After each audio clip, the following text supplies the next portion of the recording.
بسم الله الرحمن الرحيم ألف لام ميم ذلك الكتاب لا ريب فيه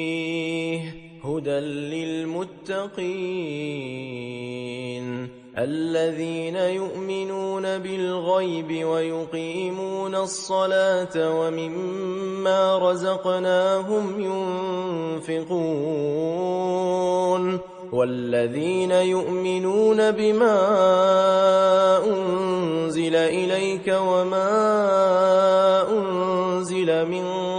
قبلك وبالآخرة هم يوقنون أولئك على هدى من ربهم وأولئك هم المفلحون إن الذين كفروا سواء عليهم أأنذرتهم أم لم تنذرهم لا يؤمنون